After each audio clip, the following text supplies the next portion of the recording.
जंगल में एक भूत हंसते हुए खुद से बात कर रहा था।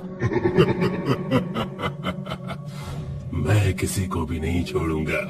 मैं जानवरों को मारकर अपनी शक्तियां बढ़ा लूंगा। वह भूत खुद से बात कर ही रहा था कि तभी उसके सामने एक शेर दहाड़ता हुआ आता है। उस शेर को देख हंसते हुए वो भूत बोलता है, ये शेर तो खुद ही मेरे सामने आ गया। मुझे अब मेरा शिकार ढूंढने की जरूरत नहीं है। इतना कहकर वह भूत अपनी एक उंगली से भूतिया जादू करता है और शेर के ऊपर हमला कर देता है, जिसके बाद शेर बेहोश होकर नीचे गिर जाता है। भूत उसे घसीटते हुए एक गुफा में ले जाता है, जिसके बाद वह भूत अपने काल देवता की मूर्ति के आगे उस शेर की गर्दन काट देता है और उसके मांस के छोटे छोटे टुकड़े कर देता है। और वो भूत एक मामूली इंसान बन के गाँव में चले जाता है और अगली सुबह वह गाँव में एक मामूली सा कसाई बनकर उस शेर का मांस बेचने लगता है। मांस ले लो, ताजा ताजा मांस ले लो। अरे ये तो कोई नया कसाई लग रहा है। हाँ करण, तुम बिल्कुल सही बोल रहे हो। चलो आज इससे ही मीट लेकर देखते हैं। हाँ भैया, वैसे भी भोला कसाई की दुकान बहुत ही ज्यादा दूर पड़ती है। अच्छा हुआ इसने अपनी दुकान यहीं खोल दी। इतना कहकर करण और राघव दोनों ही उस भूतिया कसाई के पास जाते हैं और उससे बोलते हैं, अरे भैया, ये मीट कैसे दे रहे हो? भैया 140 रुपए किलो है। करण और राघव दोनों ही अपने घर के लिए मीट पैक करवा लेते हैं और अपने घर में जाकर अपनी पत्नियों को वो मीट बनाने के लिए कहते हैं। जब उनकी पत्नी वो मीट बनाकर उनके सामने परोसती हैं, तब वो खाते हुए बोलते हैं, ओहो, कितना टेस्टी मीट है। आखिर ये कसाई इतना टेस्टी मीट कहाँ से लेकर आ रहा है? वो लोग मीट खा लेते हैं और इस तरह उस कसाई का मीट बहुत ही बिकने लगा। ऐसे ही एक बार की बात है, मोहन नाम का लड़का कसाई के पास जाता है और उससे बोलता है, अरे भैया, तुम इतना टेस्टी मीट कहाँ से लाते हो? तुम्हारे चर्चे तो पूरे गांव में फैल रहे हैं। कसाई उसकी बातों का जवाब नहीं देता और खाली हंसता रहता है। ये देखकर मोहन को थोड़ा अजीब लगता है, जिसके बाद वह खुद के मन में सोचते हुए बोलता है, आखिर ये मीट कहाँ से लाता है? क्यों ना मैं इसका पीछा करूं, जिसके बाद मैं भी वहीं से मीट लाया करूंगा और मैं भी खुद की एक दुकान खोल लूंगा। रात के 12 बज चुके थे और मोहन कसाई की दुकान बंद करने का इंतजार कर रहा था। थोड़ी देर बाद कसाई अपनी दुकान बंद करता है और जंगल की तरफ निकल जाता है। मोहन भी उसका पीछा करने लगता है। वो देखता है कि वो मामूली कसाई एक मामूली इंसान से एक भूत में बदल जाता है। ये देखकर मोहन डर जाता है और जैसे ही डर के भागने वाला था कि तभी कुत्ते के भौंकने की आवाज आने लगती है।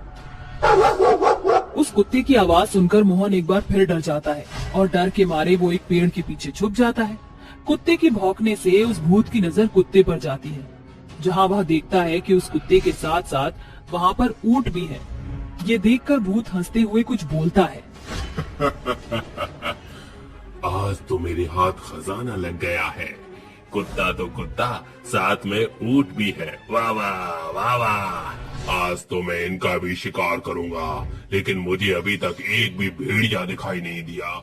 एक बार बस भेड़िया दिख जाए, उसका शिकार करके उसको मैं खुद ही खा जाऊंगा। मोहन उस भूत की सारी बात सुन लेता है, जिसके बाद मोहन के डर के कारण पसीने छूटने लगते हैं। वहीं दूसरी तरफ भूत कुत्ते और ऊंट को अपनी भूतिया शक्ति से एक गुफा में ले जाता है और उनकी बलि अपने काल देवता को चढ़ा देता है।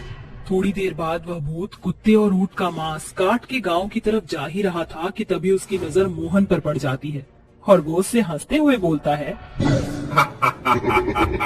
अच्छा, तो तुझे मेरा सच पता चल ही गया।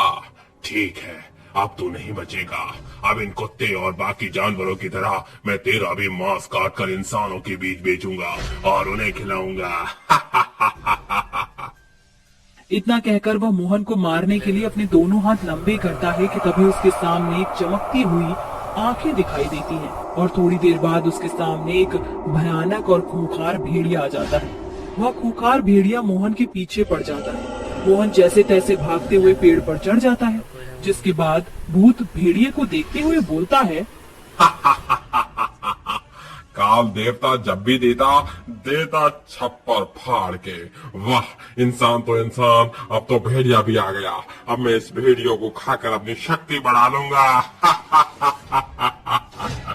इतना कहकर वह भूत भेड़िए को मार देता है और पागलों की तरह उस इंसान को ढूंढने लगता है। थोड़ी देर बाद उस भूत की नजर पीपल के पेड़ के ऊपर जाती है जहाँ पर मोहन छिपा हुआ था। ये देख कि उस भूत ने मोहन को देख लिया है, मोहन दौड़ते हुए अपने गांव की तरफ जाने लगा कि तभी मोहन को एक तांत्रिक बाबा दिखाई देता है। बाबा बाबा मुझे बचा लीजिए, ये भूत मुझे मार देगा। उसकी आंखों को पढ़कर तांत्रिक सब कुछ समझ जाता है और जैसे ही वह भूत उसके सामने आता है कि तभी तांत्रिक उससे बोलता है, तू कौन है और इस तरह जानवरों को मारकर क्यों बेच रहा है? तू चाहे कुछ भी कर ले तांत्रिक, मैं यहाँ के हर एक जानवरों को मारकर इन्हीं गांव वालों को खिला दूंगा, और अगर कोई इंसान मेरे बीच में आएगा तो मैं उसे भी नहीं छोड़ूंगा। इसलिए मैं तुझे लास्ट वार्निंग दे रहा हूँ कि तू मेरे रास्ते से हट जा, वरना तू भी मरेगा।